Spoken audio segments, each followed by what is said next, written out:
Could you see this as the beginning of the Jimmy Garoppolo, like him becoming the next Joe Montana or whoever you want, right? Where like his legacy is set at the Super Bowl this year, and then he wins like three Super Bowls in his career and is known as one of the greatest quarterbacks of all time. So technically, this would be his third Super Bowl. Wow. Mind blown. I mean, he didn't throw. He didn't play a snap in the other two, though, right? Nah. Right. Still get a ring. You sure do. Still get it on your jacket in the Hall of Fame. No, I don't know. For me, I don't know, Denny, how you feel about it.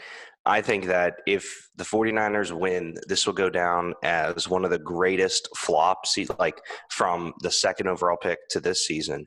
But it's funny because I think I'm going to give all the credit to Shanahan. And so it's not a discredit to Jimmy Garoppolo. I love Jimmy Garoppolo.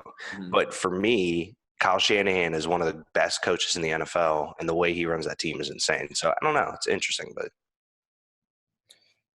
yeah, you know what? I'd have to agree with you on that. I mean, especially like you said, from second overall pick to this year. I mean, that's an incredible turnaround. I mean, Jimmy G's injury definitely had a part to play in it, though. I mean, without him going down, they don't have that second overall pick to get Bosa, as you mentioned on the show last night, right? Mm-hmm. So, I mean, I'm definitely on board with you on that statement. Okay. Also, though, I do think Jimmy Garoppolo is a beautiful human, and he has to have sex with all the women. So I think he's already won. Like, it doesn't even need a Super Bowl. He wins. He just won. Do you think that's why Belichick sent him to San Francisco? Oh, yeah. Belichick's like, we can't have two sexy quarterbacks. Too many good-looking dudes walking around Boston right now? Yeah. Yeah, it's you have to trade Jimmy Garoppolo or Tom Brady just out of pure, we can't have this many attractive guys. It's understandable. All right. The Pirates payroll. So recently the Pirates traded away Marte, whose first name is escaping me at this point, Sterling Marte,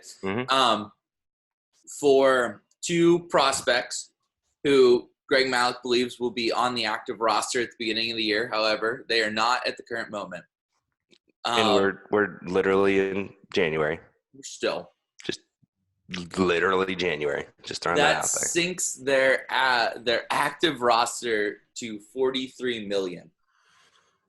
There are currently players being paid upwards of $30. Singly, just a player. Well, Chris Archer is their highest paid player right now at $9 million. And then it says there's 13 contracted. So Polanco's at 8.6.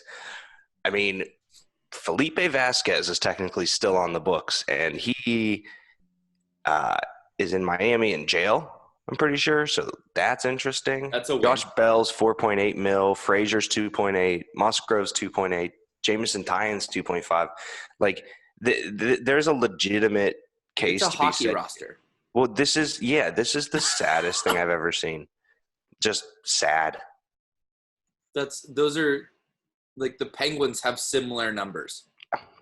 Like in a sport where Garrett Cole just got 400 mil. Right. I mean,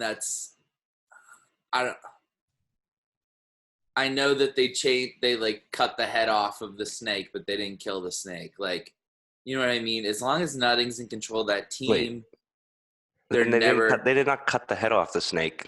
Well, in the sense they got rid of their GM and their coach. Yeah, but Nutting's the head. Right. I don't know. You see what we do this mornings, Dennis? Oh, you know what? I thought he was going to go somewhere with it, and then it just kind of fumbled quickly. Hey, Dennis, you want to be on the Idiot Hour? That's where they just make fun of me constantly. Oh, please. I would love a guest appearance on the Idiot Hour. Just ask Josh to spell things. It's kind of like a dude on the pier at the beach.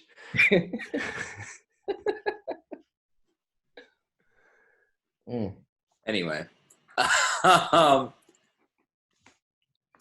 I don't remember where I was going. Denny, what do you think? I mean, I think it's funny how they still will not come out and say this is like the next move for a complete rebuild for the Pirates. Yep. I mean, with all signs are pointing to it. It's completely obvious, and it's going to be another shit year. It's easy to say, and I mean, I feel like the Pirates fan base definitely deserves more, or at least be told the truth. Yeah.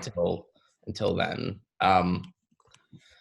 I mean, they like I said, they did get two good prospects, 7th and 9th overall, I think, in Arizona's system. So, I mean, that's a lot of promise, but you're looking at least another 2 years before they develop completely.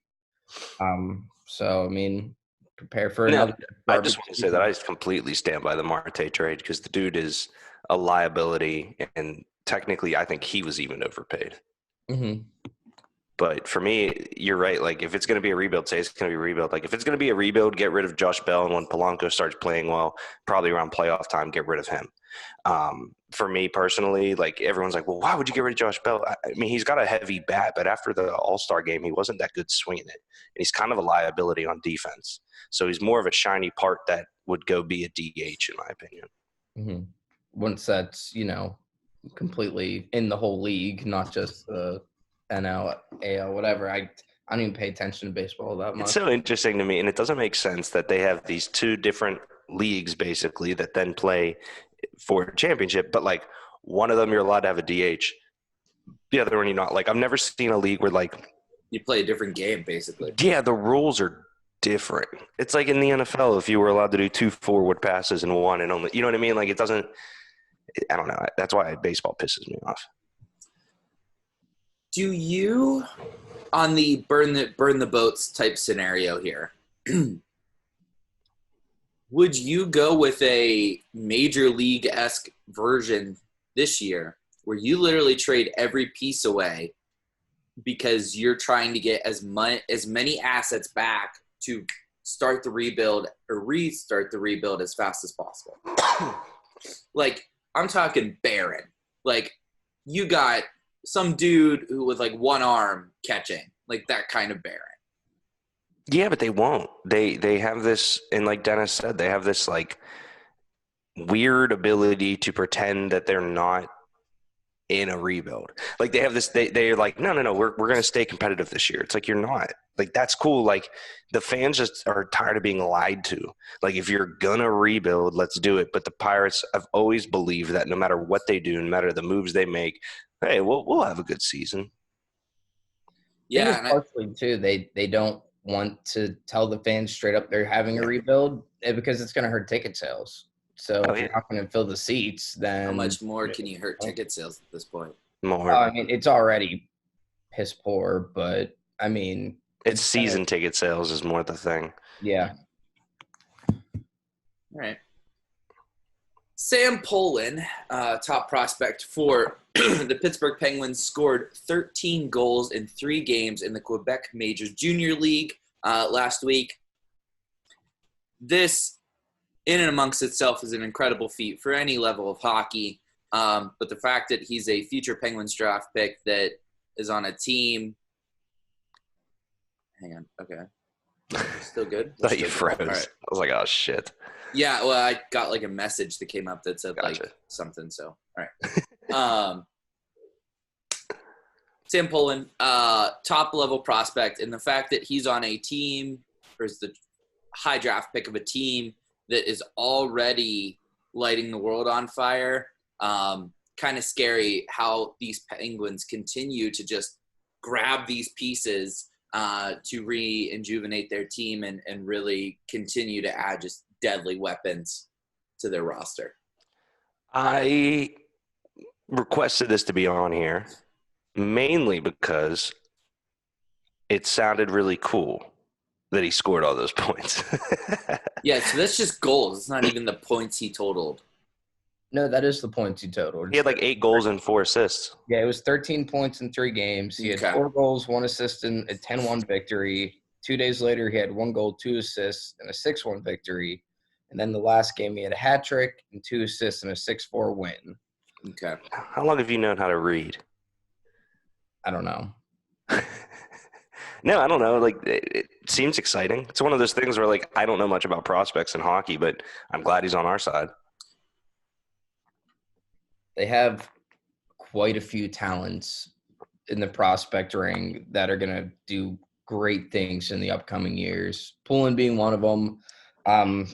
I mean, I do want to give an honorable mention, though, to Callan Addison. He is one of our defenders, and he had 9 assists in 3 games this week as well. Jeez. So, Is he in the queue? no, he's in the WHL.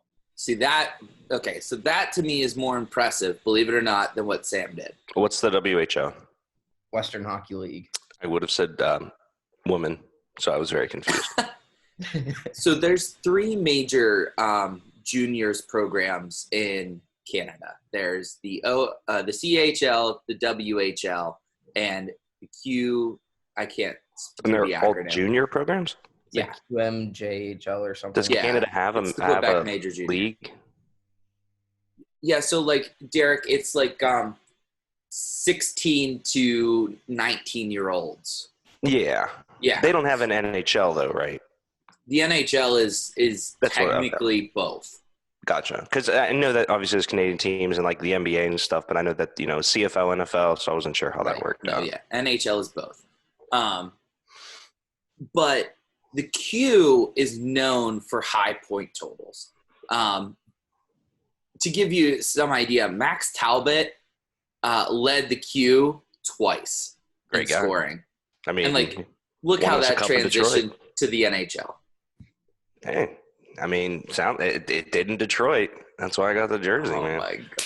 Greatest hockey player the Penguins ever had. Maxi. I bought his Wheatie box. Except it wasn't Wheaties. It was like Pittsburgh O's or something stupid. But to be fair, Sam Poulin almost made the team out of training camp this year.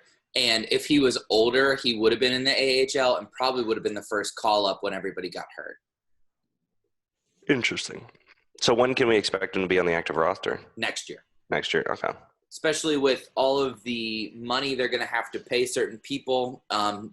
You're going to see a lot more of Sam Lafferty, Blandisi, Poulin, all those guys. Because that roster is going to look very different next year.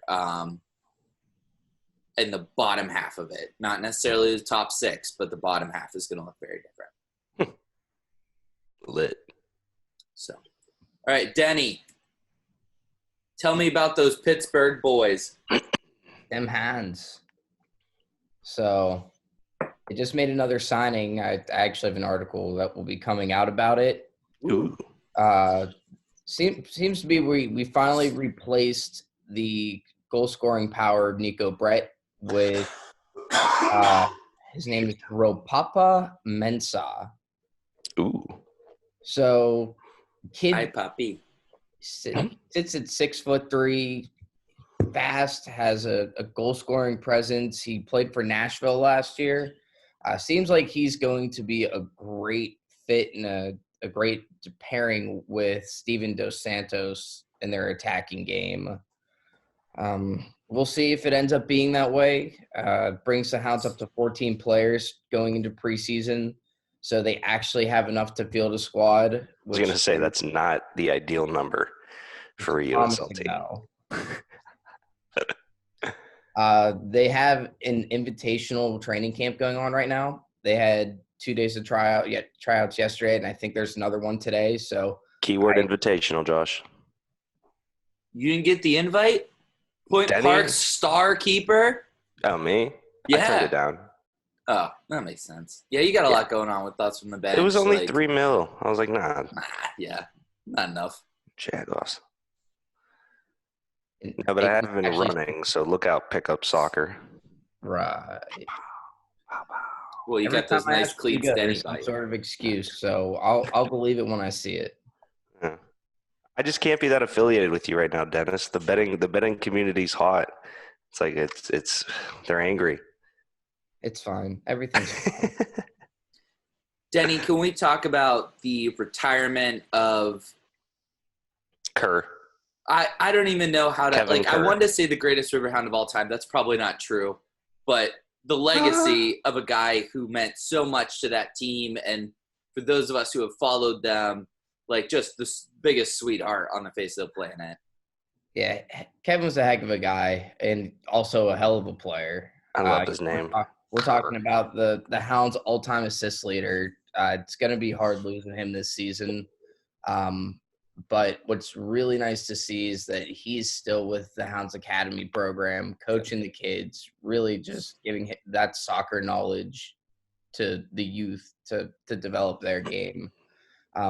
It's actually cool to see, though. My little cousin, who's part of the Hounds Academy, is actually doing coaching sessions with him for the super young kids. So, like, Kevin's actually just willing to bring him on already to teach him how to coach. So, it's just a hell of a guy. And I mean, I'm happy for him and his family. They have just had their second kid months ago. So, I think that definitely had a part to play in him retiring, but I wish him the best of luck in the coaching ring as well. Continued success with that. Who is the best player for the Hounds ever? Because, I mean, he's obviously up there.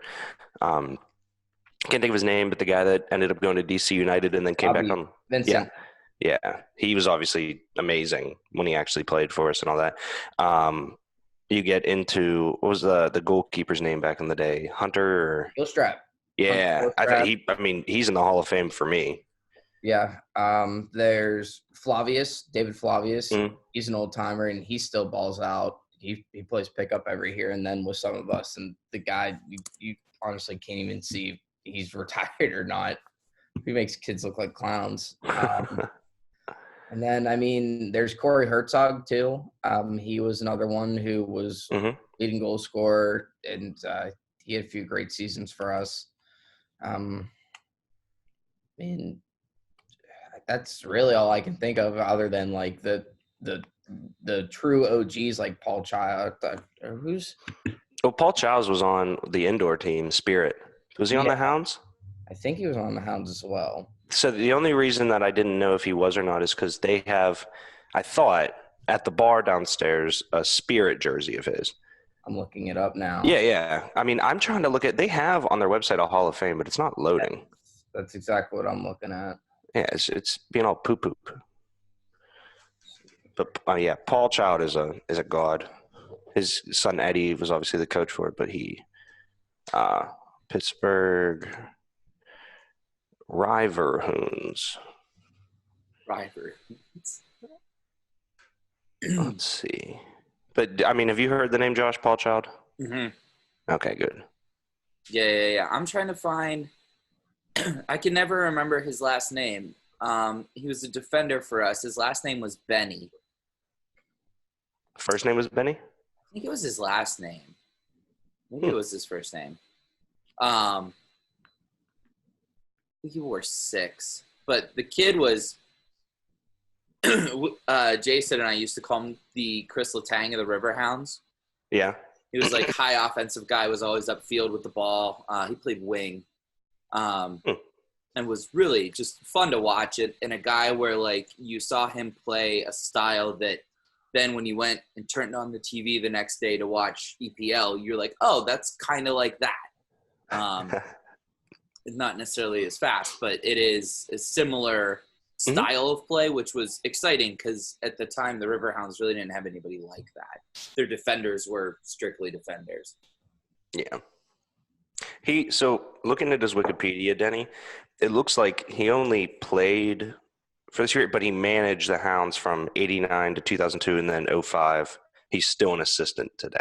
So he was a key part early on in the Hounds. So either way, yeah, I consider him the Hounds. Cool. All right. Derrik, you asked to have this put on there. Josh's burnt pizza. Yes. Controversial. So when you were actually like upset about this by the slice situation, I laid off. I was just like, yeah, like I feel like I could not see the pizza the way that you saw it that night, because to me it looked like a delicious pizza. And I was like, all right, like I was like, yep, I don't feel like I didn't have enough information at that time to say that it wasn't a bad pizza. I didn't eat it. You know what I mean? And then Chip came in swinging saying that looks delicious. And I was like, all right, like I'm not crazy here. It like it did look burnt, but man, that's kind of like I like that. That's kind of like my pizza. So I understand where like a burnt pizza comes into play as like something that people would like. And I'm trying to find it now. The beginning of where I was concerned was that the pizza was in the shape of a heart. So like, first off, pizzas aren't meant to be heart shaped. And then if you, Yeah, I was gonna say without a purpose. like, I don't. Oh, it's not. Yeah, that's like that's not. to a crisp. Thank you, Denny. That looks like pizza. Like it looks like the little bubbles are burnt, but the outside crust, I don't. It just No, like even the cheese is burnt, man. Like there's the cheese changes tone and color the way it goes back. Like it's like almost an orange by the time it gets to the crust. Yeah. Also, why didn't you do a slice for this one? Because I always do a whole pizza because whole pizzas are made differently than sliced pizza. All right. The Seems sliced budgetary, pizza- like insane. So, Because it's called Slice on Broadway was the other thing I was thinking about. And I was like, it's not called Whole Pizza on Broadway. right. A lot of people are also, I mean, a lot of people are upset about the review of Slice on Broadway, but also a lot of people are upset about Badamo's because I didn't get a Sicilian slice. But I call the places in advance to say, hey, I want a pepperoni pizza. And then I walk in and whatever they give me is whatever they give me. Right. That's how it should be. Right. So if Badamo's gives me a circle pizza, well, it's on them. I didn't ask, what's your special kind of pizza, yada, yada, yada. Because when I went to Beto's and said, I want a pepperoni pizza, if they would have given me a pizza that didn't have cold toppings on it, I would have been like, all right, well, we're eating this. Denny, So- how ahead. soon can we get Josh up to Frank's? But that's not fair to Frank. Because Frank's is known for their buffalo chicken pizza. Josh does pepperoni pizza. Well, I know. What I'm saying is I want to try their pepperoni. We can do That it way soon, he but can have their pepperoni and we can have the buffalo chicken. I like where you're going with this. I was going to mention for Sunday, I think we need to do a By the Slice for Fat Angelo's, where we are getting the pizza from. They have this pizza called The Beast. It is a 46-inch round pizza, and that's what we're going to do for the party, it seems. So I think we need to give them a shot and give them a review. Got a lot of good reviews on Google. See what they have to offer. Yeah, shameless plug again. This Sunday Super Bowl watch party at is it Laboratory? Yes. Okay, because I get it because Dexter's Lab, but we are having a Super Bowl watch party there with a Madden tournament before. It'll start around 5:30. Game kickoff is obviously at 6:30. We will have beer and food. $10 will get you and then $10 buy into the Madden tournament. I'm just trying to plug it everywhere. Yeah. Sorry, Josh, I didn't mean to cut you off. No, that's all right. That was our next topic. So perfect. Keep going. Sweet. Yeah. So Super Bowl watch party. Personally, for me. I'm excited for it just to announce people, show people the shop where we're going to be hosting these tournaments. But more importantly, it's funny because we've been talking about doing this for a little while now, but actually getting shit, marked down and dates and everything, obviously gets away from us here and there. But the amount of people that are actually coming on a 3 days notice is awesome. And I said that, anybody that watches this and didn't know what we're talking about, go to the Facebook page or the Instagram or shoot me a DM or a text because anyone is welcome. You just got to, let us know. And it's definitely like a soft opening of a restaurant, as Alex said so eloquently. I agree with him there. So. Yeah, it should be a good time. We got the projector screen hooked up yesterday. Looks so dope. It's pretty bitchin' setup, not gonna lie. Good. Already started to get the booze for it. There is Bush you have to drink a Busch for Alex's sake, non-negotiable. What Yes, if Josh. we're only going to drink Bud Light because we fully support the Bud Light Post Malone campaign? Then you're nothing but spare parts, bud. Oh, come on! No, You can bring your own beer, but you still got to pay $10. Well, okay. Well, that's just people ask like, "Yo, can I bring like my own food? I'm on a diet." I'm like, "Yeah." You just Yeah, pay $10 to get in. yeah, because That's the how that $10 works. keeps the lights on at the shop. That's what we Right. said. Gets me pizza. I'm good. Yeah. All right. pizza, you get buffalo chicken dip, barbecue chicken dip, and then there are going to be some nice little appetizer meatballs there as well, apparently. Jeez. Will there also be By The Wayside Coffee? Abby and I are going to bring the espresso machine down. Bring the truck. The truck will not work. There will be a machine, though, and there will be beverages being made from the machine. So You guys are so good. All right. Deke, this one's all you, bud. Mamba forever. Yeah. I've been, wrote the article about it. We talked about it on the podcast. The number of outpouring reach. And like, so funny story. I went bowling last night, Josh. I ran into John Fisher. He screamed Deke from across the table and I went over and he was wearing his Lakers shirt and he was like, man, that Kobe article made me cry. And I was like, good. And I told everyone on the bench, I said, if you want to write a Kobe article, do it. Like we can drop 17 Kobe articles because he meant so much to the world outside of basketball alone. But there's not many people that transcend sports the way that Kobe had. It's one name, one legacy, all that stuff. But the big thing right now is that how many of these people have to pass before people understand that anyone can die? I mean, we had this conversation when Mac Miller passed, and it was this rejuvenation of wanting to do things in your life. And, I said I was going to do this. I need to do this now because this person that I thought was untouchable died. We have another one now with Kobe. And there's celebrities that do die every year, but what Kobe brought to the table, and nobody's life is, more important or less important, but what Kobe brought to the table was that he really was never outworked. And the reason that's so important is because I compared it, Denny, and you'll like this, to Messi and Ronaldo with Michael Jordan and Kobe, whereas Cristiano Ronaldo is a physical freak. He pushes the boundaries of what the human body can do. Everything in his life is calculated and perfect, but Messi was touched by God. And I see Ronaldo as the Kobe and Jordan as the Messi, whereas Jordan, he's a gambler, he's a drinker, he's a human being that is touched by God, whereas Kobe, he told a story about his teammates. He was pissed off and they were going out to the club and then they weren't, doing well in games. So he said, all right, like I'm going to come out to the club with you guys, but you have to wake up at 5 a.m. for practice. So they went out, they got drunk, and then Kobe banged on their doors at 5 a.m. and they all went, did a 3-hour workout, took the bus, did team practice, and then played that night. And he said he was the only player worth a shit. And his point was, if you guys want to be worth a shit, you need to change your life. You need to, change your diet, say no to your friends, all that stuff.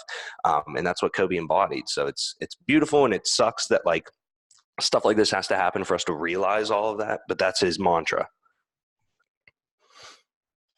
Denny, anything? Yeah, I mean, the whole situation itself, it's terrible to see. I mean, we saw yesterday that Kobe's wife finally made a public statement, and I mean, prayers are out to them. Prayers are still out to the family of all the victims involved in that crash. But it really, it's nice to see the community coming together and really giving any support possible to the Bryant family. But Derrik said it perfectly. He was a mentor. It wasn't just in basketball. I mean, even past him playing, he had so much to give to the game itself, and you could see that in everything that he did for his daughters. I mean, it's just one funny story that I saw on social media. I guess one game they got blown out by the Trailblazers or something, and Kobe took all the Kobe shoes and said, "You guys need to shape up, or else you can't wear these." And he threw everybody's shoes out because he was. He said, "You guys suck. You can't wear these." And I mean, that goes back to what Derrik was saying. Like, he was a true competitor. He always wanted to win, and he was really just did whatever he could to win. I mean, Vanessa Bryan as well. Her Instagram is now public. I would suggest everyone go follow her because of the nuggets of family beauty that is on her Instagram page. And it's ESPN did like a little montage of the best of them, and it's beautiful. So. Well, that wraps it up for today. Thank you to By The Wayside Coffee for keeping us awake at the early morning we're recording. Thank you to Denny. You're the man. Waking up. gentlemen. Good show, guys. All right, Deke, send us home. Yeet, dab. Thank you guys for watching Morning Thoughts. We will see you Sunday for the Super Bowl watch party / Mana tournament. Always check out Two Beers Deep, the podcast, as well as the show on Thursday. Check out the Idiot Hour Monday nights from 8 to 9. Buy the Slice on Instagram. Check our website, thoughtsonthebench.com, for all the blog content we have coming out, and tftbstore.com for our awesome merchandise. Thank you guys for watching. Story today at noon. Cornhole story today at noon. Yes, and the cornhole board. Shout out to Dennis and By The Wayside, because those are beautiful. We will be having a cornhole tournament. Thank you guys for watching. We will catch you later.